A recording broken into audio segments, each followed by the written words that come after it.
recording. This is my first time using this particular software, Vidyard. So it looks like it's recording. So I want to just do this section as a bonus section to the workshop that was held on the QuickBooks sales section. So just want to cover a couple things. And particularly, I want to make sure that everyone understands how each section in QuickBooks ties to the reports. So as we discussed in the workshops, the sales section is where you create your product and your services items. So basically, these are the items you sell. So we use the example of Chick-fil-A. So whether you are a service-based or a product-based, you're selling something. So you need to create what we decided to call your menu. So what is on your menu? So Chick-fil-A sells chicken sandwiches, they sell salads. And so you need to write out what you're going to sell, what's going to be the price, and also a good description, so that title for that item. Then decide how are you going to group those items. So Chick-fil-A has, of course, chicken sandwiches, but as you can tell, they have grilled chicken sandwich, they have spicy. So maybe they want to group everything into grilled, then maybe spicy, then maybe they want to also have another section called salads, possibly wraps. Then also too, they sell, let's see up here, they sell salads, sides. So when you're creating your menu, not only write everything down, but if you provide more than one product or services, group those items, because that's going to come in handy when you create your revenue account. Or if you have already started to use QuickBooks, you may want to reorganize your chart of accounts, because when you group your items, you're able to see where your revenue is coming from. So if you put everything in one account, if you put everything in revenue, you don't know what's selling, who's making you money. But if you break it out as Chick-fil-A, if you break it out as, let's say, entrees, salads, sides, treats, and drinks, if each of those are revenue accounts, you'll be able to say, oh, I make more money selling treats. I make more money with my sides. So that's what I mean by creating your menu and grouping your products and services. Also, remember with the sales section, this is where you manage your customers. You create your customer profile, you enter their email, telephone number. So really utilize QuickBooks for that. So instead of you having to track everything in email, or maybe you have to go to a shared drive and pull up that information, use QuickBooks to your advantage. The sales section is also where you create invoices. So once you sign up with QuickBooks, all of the options you can create invoices. You may go to another app to create invoices, but I recommend that if you're not like some type of specialty business, use QuickBooks to do your invoices. So everything is in one place. When you create an invoice, you need to make sure when that customer pays, that payment goes against that invoice, so that invoice will be closed. So once again, you create an invoice. When that payment comes in, that payment needs to go against that invoice. If it does not, that invoice is always going to be open and your balance sheet is going to be incorrect. Also, you can issue out customer credits. And lastly, I want to show you how the sales section flows into the reports. So remember, if you remember this slide, you create a transaction, you create the invoice. That's a QuickBooks action, I'm calling it. When you create something in QuickBooks, it creates an accounting entry behind the scenes. Behind the scenes, when that entry is created, it flows into a financial report. It can be a financial statement. It can be some type of summary report, some type of a customer report, some type of vendor report. So remember that action in QuickBooks, it triggers a workflow. So you use the report to make business decisions. You're using the report to help you understand who owes you, who hasn't paid, and what invoices are outstanding. So when you're looking at your cash balance in your bank account and you're like, it's low, I need to, get some more money in there, you go to your sales section in QuickBooks and you say, what invoices do I have outstanding? Who hasn't paid me? Or who have I not billed yet? So that's where the sales section in QuickBooks ties into your business. So make sure you understand that. I think of as the sales section is cash coming in. So I have it here. So when you create a invoice, it creates an accounts receivable. It creates a dollar amount that says someone owes you. When they pay you, it goes into cash. So that is part of your cash flow. So one of the things that small businesses and nonprofits focus so much on is revenue, but cash is king. Cash is what pays the bills. It also not only pays the bills, but you can invest cash to further your mission, to further your goals in your business. So this is where you can utilize sales. Saying, okay, I need to increase my cash flow. Go to your sales section. Who haven't you billed? If you've billed someone, have they paid? Did they pay the correct amount? This is how you use the sales section. So once again, this sales section, thinking about it, okay, this is where I need to focus on because I need to make sure these individuals or organizations are paying me because this section is all about cash in. And so what I want to do now is show you the reports that tie into the sales section. So remember, the sales section deals with customers. So these are individuals who owe you. So if we go over to QuickBooks, you will go to reports. And let's see if it opens for us. In the report section, you have different tabs at the top. You have your standard, your custom reports, your management reports, and community reports. Your standard reports are just what that means. QuickBooks has created these standard reports that they believe small businesses and nonprofits find beneficial, and which they are. Custom reports. Hopefully I can get QuickBooks to work. It looks like it's custom reports is when you open a report and you may filter, you may add a column, and you can save that layout. So custom reports are reports where you have saved the layout under your profile. Management reports, I consider these also standard reports. These are management reports that QuickBooks recommends. So for the sales section, and in another QuickBooks class, I will go over these other reports. The sales section ties into this section here, who owes you. So all the transactions that happen in the sales section in QuickBooks flows to this section here, who owes you. So remember, who owes you? Customers. And when you create an invoice in QuickBooks, it creates an accounts receivable. So one of the reports that you want to look at, I say on a weekly basis, is your accounts receivable aging report. And we're going to open that report. Let's see, did I click on it? I think I'm going to click on it one more time.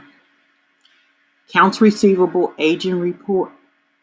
Accounts receivable summary report. Basically summarize who owes you. I'm going to go to the top.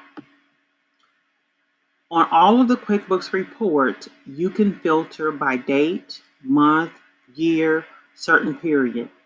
So with accounts receivable, you usually run the report as of a certain date. So usually you say, okay, I want to know the accounts receivable. I want to know what is due to me as of February 19th. Or you may want to go back to the past and say, okay, what was due to me, I don't know, November 1st, 2020. So you can change the dates here. You can also say, you can change the aging method. You can change the dates per aging period. It's best to just keep it at 30 and the period's 4. So what that means is if you look here, it's split in 4 periods. So you have 1 to 30 days, 31 to 60, 61 to 90. So basically, it's an interval of 30 days. This report here tells you what customers this very first column owes you. If it's current, that means this invoice was recently created. If it's this column here, 1 to 30 days, that means that invoice is 1 to 30 days old. This invoice here is 31 to 60 days old. This particular invoice is 61 to 90 days old. And let's see if there's any invoices that are 91 or over. No, that's not here in this sample company. This column here will list if any invoices are over 91 and over. What you're looking for as an entrepreneur or as a bookkeeper or as an accountant for a small business or nonprofit, you are looking to make sure this is reasonable. Because if you're processing payments or you know someone else is processing payments and you know customers pay on time, then your accounts receivable basically should be 0 most of the time. So you shouldn't see, 31 to 60 days or 61 to 90 days. And if it is, you should know why it's over. So this tells you what is coming up. So remember, if we look here, Total Freeman Sporting Goods, they actually have 3 invoices outstanding. They have this first one, Ocean View Road. They have a $4 and then they have an $81. Total is $562.50. When they pay this turns into cash. So this is why this report is so important, because these are individuals, customers who are going to pay you. And if you're low on cash, you may say, well, let me go over to my accounts receivable and see if there's any invoices outstanding. So this is how you use accounts receivable. That's why I always say this is tied into cash in. When you're thinking about cash flow, this is the cash in. Another thing you want to pay attention to, definitely if things are outstanding and if they're over 30 days, you want to know why. Did the customer not pay? Did I process the payment, but I didn't process it against the invoice? So what that means is, here is the $85 invoice. Say this customer pays his $85. You go to the bank, you deposit the check, but you do not come into QuickBooks and go select the invoice and hit receive payment. If you do not hit receive payment, this invoice is always going to be outstanding. So you want to make sure you're following that workflow. Create the invoice. When it's paid, select receive payment. Also, accounts receivable, you should never see negative numbers. I've seen that before on businesses and nonprofits. You should not see negative numbers on your accounts receivable. If you see negative numbers, you need someone, an accountant or bookkeeper, to help you figure out why and get it cleared off your accounts receivable. So once again, you should never have credits on your accounts receivable. So this is how you use the accounts receivable report. I'm going to go back to the section on who owes you. So remember, who owes you is tied back to the sales section. And hopefully it comes up. There's several reports in this section. So there's a report where you can pull all the open invoices. You can look at customer sales by customer. So here's the report, open invoices. It will give you all the open invoices for at a particular day. You can filter. Another one is a collections report. Basically all the invoices that are outstanding. You also just have a customer balance detail, which basically it will list the customer and all the invoices that are outstanding. And when it says by detail, anytime you see detail in QuickBooks, that means the report lists more columns. That's all that means. The summary, this customer balance summary will just list the customer and the amount. You have an invoice list report. You have a statement list. You have invoices and received payments. So this report will list the invoice and then when it was paid. So you want to make sure, and actually this probably is a good report to show you how you want to make sure that when you create an invoice, you also create the payment.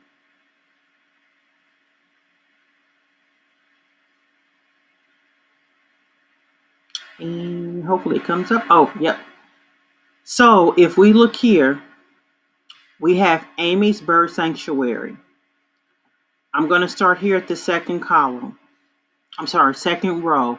We have an invoice 1001 for $180, dated January 21st. Amy paid, well, not necessarily, maybe we received the check. We received the check January 22nd. So we went into QuickBooks, we opened this invoice, and we hit receive payment. When we hit receive payment, it was 108. So it closed out invoice 1001. So for each invoice, you always want to have a payment to offset it. Once again, if you don't have that, then that means QuickBooks your financial statements are going to be overstated. So once again, if you create invoices in QuickBooks, you need to create a payment. Now, if you create a sales receipt, you don't need to receive payment. So basically, a sales receipt is basically you provide the product or service, someone pays you the payment. You go into QuickBooks and you just say, you know what, I'm going to create a sales receipt, and a sales receipt basically will increase revenue and increase cash. So no invoice was created. It's just that you received the payment. So sales receipts, most nonprofits use sales receipts, particularly if they're receiving donations or grants. Small businesses will also use sales receipts. So for instance, if you sell, let's just say you sell paintings and you sell your paintings at vendor fairs, you will probably just do a sales receipt. You won't do an invoice. So when you go to that vendor fair, you'll come back home, you're going to QuickBooks the next day and say, you know what, I sold $200. You'll go into QuickBooks, and let's see if I can create a sales receipt here. Yep. So could you go under customers, a sales receipt. Let's see if it'll come up. So sales receipt is good. It's still a good practice. Even though you may not create invoices, sales receipt keeps an audit trail. And what I mean by audit trail is that you have a record in your accounting software. And when you create a sales receipt, you can also attach attachments. So sales receipt. So once again, say you're, at the vendor fair. And what you can do for the customer, you can just put the name of the fair if you want. You can put the address. You can put the date of the fair. You can put, if you want to basically just put everything in one lump sum, you can do that. You can just say, it's all cash. You can put everything into your checking account, and then you will come here and put in the items that you sold. So for instance, this is a lawn service company. So say for instance, I don't know, you sold gardening material. You will go here. You can put the quantity. Let's just say you sold 25 paintings. Let's say at $25. You made $625. You can put a note here. You can, like I said before, you can do attachments. When you hit save, QuickBooks behind the scene will increase your revenue account on your profit and loss statement, and then it will increase cash because you took that cash or that check to the bank and deposited it. So hopefully that makes sense. So once again, if you create an invoice in QuickBooks, you need to make sure you process a payment. If you do sales receipt, you just go in, create the sales receipt, and you're good to go. So sales section, once again, is managing your customer, also managing where you create your products and services. So if you are adding, or if you're no longer providing that product or service, you will go under the sales section and deactivate that product or service item. So the product and service item flows to the invoice. Because in QuickBooks, that menu, as we stated, that product and services, when you create that item, you tell QuickBooks what revenue account to hit. So if I go here, and I will show you, I'm going to click no. I'm going to show you the different revenue accounts to make sure we understand that, because that's a big piece. Let's see. Did I click out here? Do you want to? Yes, I want to read. I think I hit no. So I am going to go, if I can move my screen here. Move. Okay.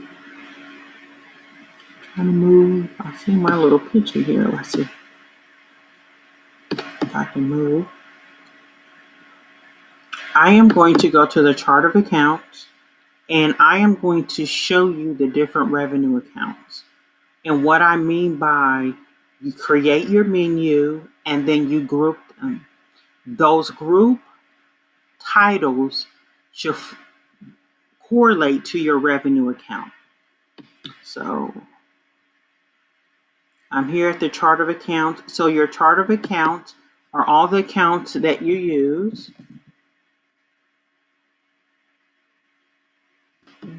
Oh, you know what? I can't do that. I am just going to scroll down.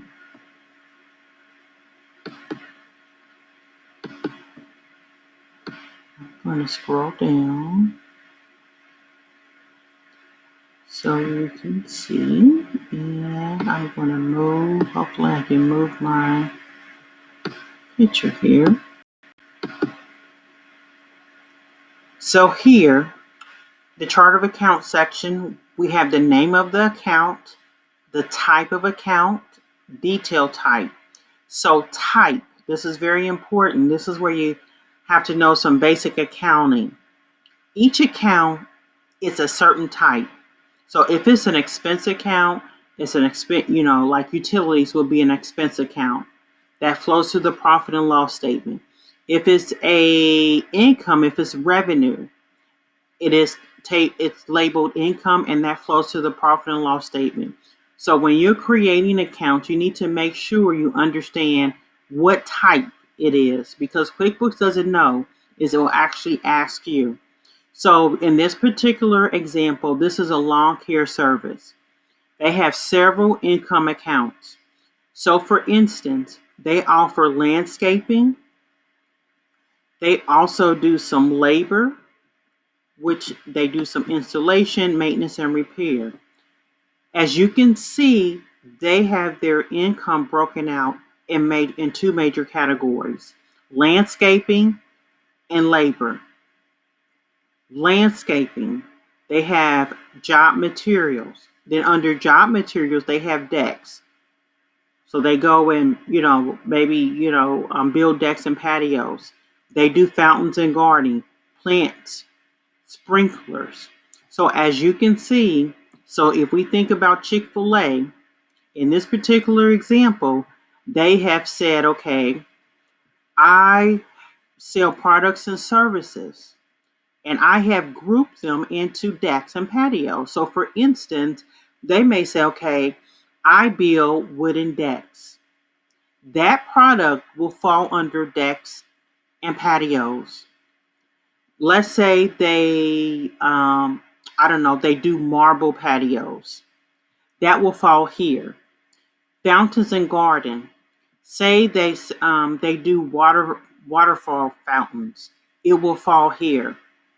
So as you can see, the individual products and services falls into these different groups. And you can actually see what products and services hit what account. The good thing about QuickBooks, they have so many reports that can be helpful. So let's go to reports. So once again, that your income, if you provide more than one product or service, you should break out your income account. So let's go to reports. And I want to show you what products and services hit what accounts.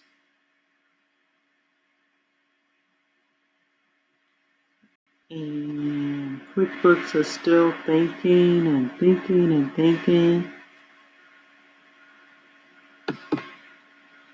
And I think it may be called, let's see, product and service list. So instead of scrolling down and trying to find a report, you can actually just use the search function. Just start typing out the title, and that report should come up.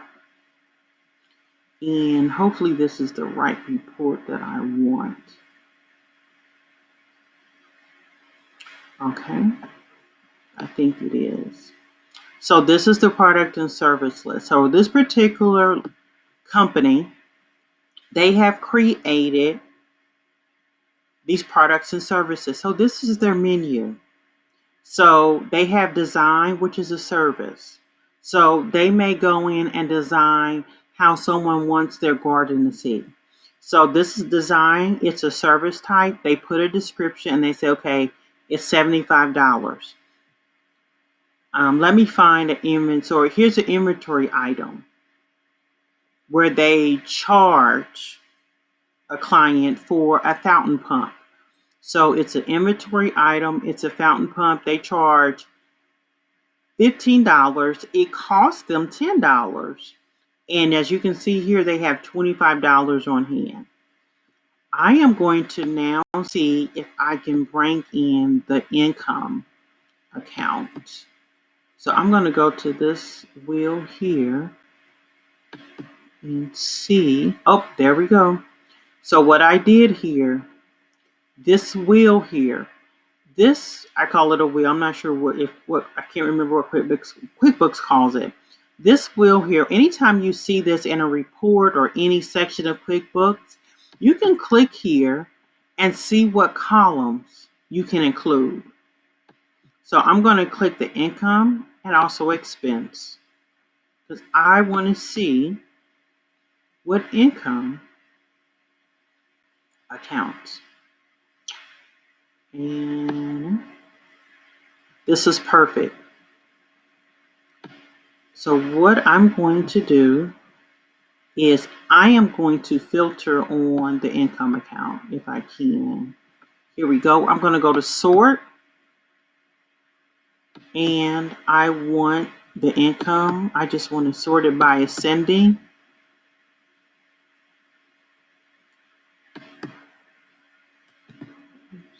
I'm going to tell you this. This sample QuickBooks is giving me all types of trouble.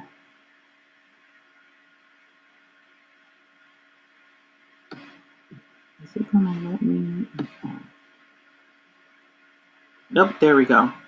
So what I did, I told QuickBooks to sort by income. So as you can see, design income, there is a revenue account called design income. There's only one item that goes towards that design income. If you look at landscaping services, so landscaping services, this particular company has broken it out by job materials, and I am just going to expand, broken it out by job materials and labor. So this is what I mean by taking your menu, your products and services, and grouping them. That grouping description should be your income account. So if in this particular situation, if this company was to just use landscaping revenue and put everything in one account, they would know, okay, how much money did I bring in for landscaping services, for materials, for fountains, from planting, from pest control. They would know that because everything is lumped together. But as you can see, when you break it out, particularly your revenue, you are able to make better business decisions. And you know why? Because you can say, okay, pest control is making me more money. Or landscaping, I'm not sure why. It's not making me a lot of money. I need to go and research why. Is it my price? Is it I'm not promoting it? What's going on? So that's why it's so important to make sure your revenue is broken out. Then also here with the expense account, when you create your products and services, you may have items that you may charge the client. So you may purchase the item, which will be like a cost of goods sold. And then you may say, you know what, I'm going to charge the client, do a markup. So in this particular case, they purchase sprinklers and fountain pumps. They purchase it. When they purchase it, it goes into cost of goods sold. So remember that when you purchase materials that goes into your product or service, that's cost of goods sold. And I shouldn't say service. Let me back that up. X that out. Cost of goods sold is when you make something, when you are producing something. So cost of goods sold is anything, materials. It could also be you have labor. So depending on how advanced your organization is, you'll probably start breaking it out even more. But remember, cost of goods sold is what you put in to make your product. So they purchase fountain pumps, rock fountain, probably for their landscaping. So they purchase it. It goes into cost of goods sold. Then, as you can see, they sell that item. So when they sell it, it goes into product income. So remember that you can have an item that hits the expense account and the income account. So I just want to make sure, I just wanted to review that because we didn't go into that detail. But once again, the sales section is where you can manage your cash. You can understand your cash flow. Remember, that's cash in. And remember, you in QuickBooks, every time you create a transaction, QuickBooks creates an accounting entry, then flows into reports. So hopefully that makes sense. I just wanted to create this as a bonus section because I forgot to mention this at the end. So basically, this is with each section, your sales section and your expense section, all flows into different reports. So hopefully this makes sense. Once again, reach out to me if you have any questions. I'm going to put my email up here. These slides will be in the upload to view the course. Here's my email, website, Instagram, and Facebook. So once again, please reach out to me. If you send me an email, feel free to, do a print screen, maybe, record a video and see how I can help you. Thank you so much.